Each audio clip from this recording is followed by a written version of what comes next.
Breaking చేస్తున్నాం. BRS working president KTR formula ఈ car racing కేసులో ఏసీబీ విచారణకు హాజరయ్యారు. ఈ కేసులో ఆయన ఏవన్గా ఉన్నారు.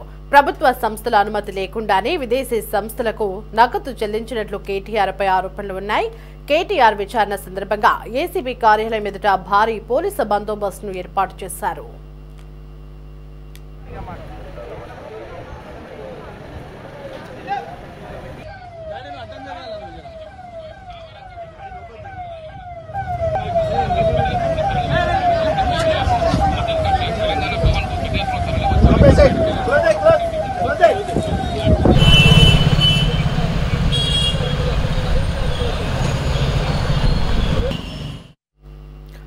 కేటీఆర్ ఏసీబీ విచారణకు హాజరవుతున్న సందర్భంగా పెద్ద సంఖ్యలో బీఆర్ఎస్ శ్రేణులు తెలంగాణ భవన్ వద్దకు చేరుకున్నారు. తమపై కేసులు పెట్టి విచారణల పేర్లతో ఇబ్బంది పెట్టినంత మాత్రాన ప్రశ్నించడం మానుకోబోమని ఈ సందర్భంగా కేటీఆర్ అన్నారు. చట్టాలు న్యాయస్థానాలపై తమకు గౌరవం ఉందన్నారు. నిజం నిలకడ మీద తెలుస్తుందని కేటీఆర్ అన్నారు.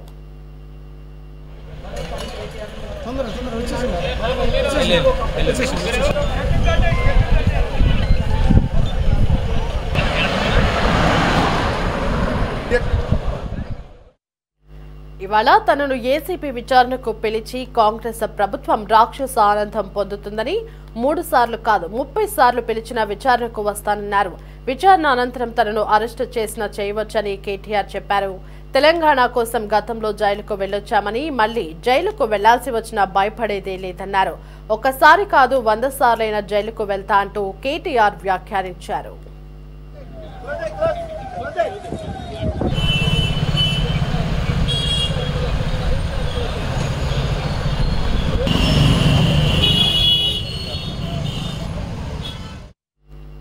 లై డిటెక్టర్ కు కూడా తాను సిద్ధమని, కాంగ్రెస్ బీజేపీవి దొంగాటలని కేటీఆర్ మండిపడ్డారు.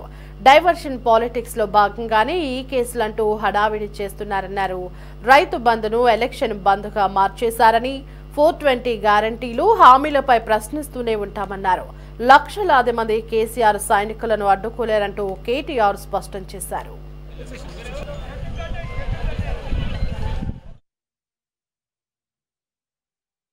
మమ్మల్ని ఇబ్బంది పెట్టి కమిషన్లు వేసి మమ్మల్ని ఏదో ఇబ్బంది పెట్టినంత మాత్రాన, వేధించినంత మాత్రాన ప్రజల తరపున ప్రశ్నించడం బంద్ చేస్తామనుకుంటే అది కాంగ్రెస్ ప్రభుత్వం యొక్క అవివేకం, అజ్ఞానం అవుతుంది తప్ప ఇంకోటి కానే కాదు.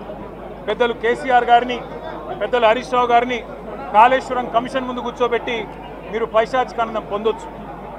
ఇవాళ ఏసీబీ ముందుకి విచారణకు పిలిపించి కొంత మానసికంగా రాక్షసానందం పొందుతూ ఉండవచ్చు. అవసరమైతే అరెస్ట్ కూడా చేస్తారు కావచ్చు. కానీ ఒకటి పక్క, తెలంగాణ కోసం గతంలోనే జైలుకు పోయి వచ్చిన వాళ్ళం.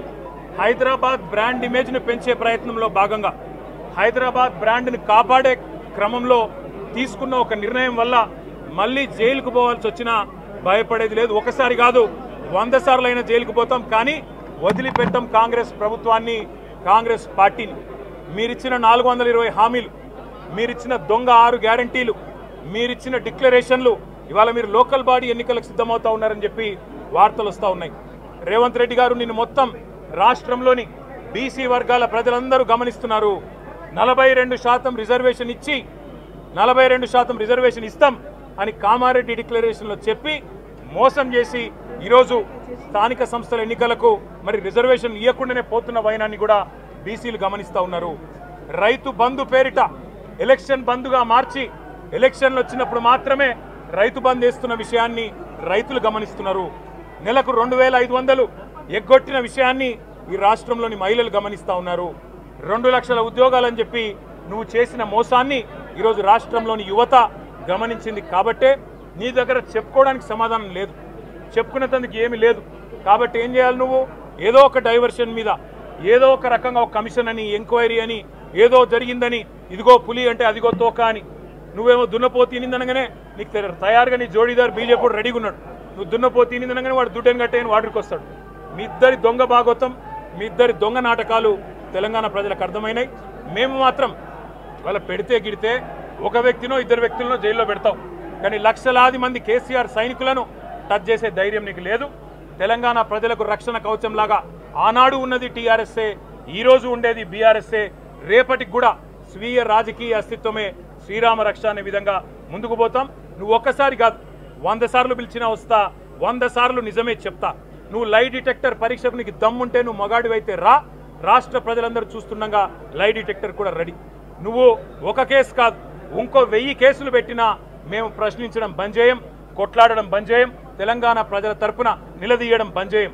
నువ్వు వేధింపులతో కేసులతో ఏదో సాధిస్తాననుకుంటే నువ్వు సాధించేదేమీ లేదు. అన్నిటికీ తెగించే కొట్లాటకు ముందుకొచ్చినాం. తప్పకుండా అన్ని ఎదుర్కొంటామని చెప్పి మీ అందరికి తెలియజేస్తూ థ్యాంక్ యూ.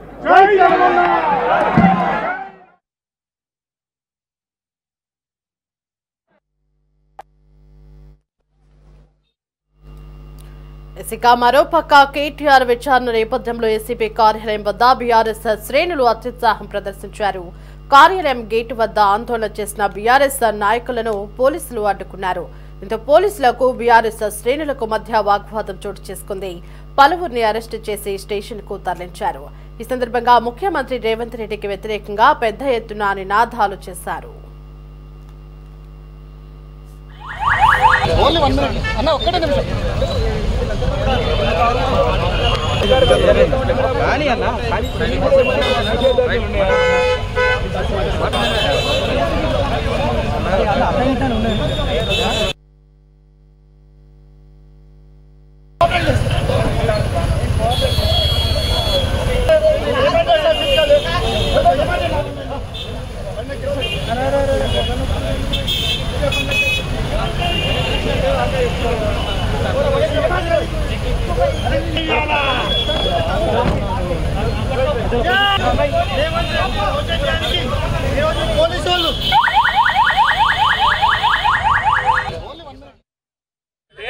మీరు ఇచ్చినటువంటి హామీలు నిలబెట్టుకోలేక వారు ఇచ్చినటువంటి 6 గ్యారెంటీలు 420 హామీలు ఇచ్చినటువంటి డిక్లరేషన్లు అన్ని కూడా తుంగులో దొక్కినారు. తెలంగాణ ప్రజలు ఈ యొక్క కాంగ్రెస్ ప్రభుత్వాన్ని రేవంత్ రెడ్డిని నమ్మే పరిస్థితి లేదు. ప్రజలు కాదు కదా, కాంగ్రెస్ అధిష్టానమే కాంగ్రెస్ పార్టీ ఎమ్మెల్యేలే ఈ రేవంత్ రెడ్డిని నమ్మలేకపోతా ఉన్నారు. కాబట్టి దాన్ని దృష్టి మళ్లించడానికే ఈ రకంగా అక్రమ కేసులు బనాయిస్తూ వస్తా ఉన్నారు. 18 నెలలుగా 14 అక్రమ కేసులు కేటీఆర్ గారి పైన బనాయించారు. 7కు పైగా కేసులు హరీష్ రావు గారి పైన బనాయించారు. మరి ఈ యొక్క విచారణ ఆ విచారణ అని చెప్పేసి ఈ కమిషన్ ఆ కమిషన్ అని చెప్పేసి మా అధినేత కేసీఆర్ గారి పైన కక్ష సాధింపు చర్యలు చేస్తూ ఉన్నారు. ఇదంతా కూడా పరిపాలన చేతగాక అసమర్థత బయటపడుతుందనేటువంటి ఒక దురుద్దేశంతో ఈ రకమైనటువంటి రాజకీయ కక్షలు చేస్తూ ఉన్నారు రేవంత్ రెడ్డి మొదటి నుంచి కూడా. అసలు ఫార్మా కార్ రేస్లో అసలు అవినీతి అనే దానికి తావే లేదు కదా. ప్రభుత్వ సొమ్ము చాలా స్పష్టంగా ఎవరైతే ఫార్ములా కార్ రేస్ నిర్వహిస్తున్న నిర్వాహకుల అకౌంట్లో డబ్బులు ఉన్నాయి. అసలే ఆ కార్ రేస్ని కొనసాగిస్తే ఈరోజు సమస్యనే లేదు.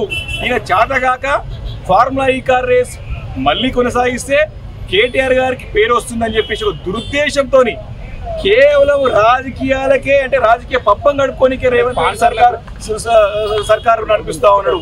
రాజకీయ పబ్బం గురించే పనిచేస్తూ ఉన్నాడు తప్ప నిజంగా తెలంగాణ రాష్ట్రానికి ఏది బాగోదు ఆలోచన చేస్తలేడు. ఆ డబ్బులని స్పష్టంగా కనపడుతూ ఉన్నాయి. ఇదే ఒక ఫార్మా కార్ రేస్ ఇంకా కొనసాగితే పెద్ద ఎత్తున 1 సంవత్సరం పెట్టిన 700 కోట్ల రూపాయల రెవెన్యూ తెలంగాణ రాష్ట్ర ప్రభుత్వానికి ఖజానాకు వచ్చినాయి. ఇంకా కొనసాగితే పెద్ద ఎత్తున పెట్టుబడులు వస్తూ ఉండే, పెద్ద ఎత్తున కార్ల కంపెనీలు వస్తూ ఉండే, మనకి ఎలక్ట్రానిక్ ఏదైతే ఉందో బ్యాటరీ కార్ల కంపెనీలు వస్తూ ఉండే. కానీ అవన్నీ పక్కన పెట్టి ఈయన అందాల పోటీలు పెట్టినాడు. అందాల పోటీలు పెట్టి హైదరాబాద్ ఇమేజ్ ని పాడు చేసినాడు.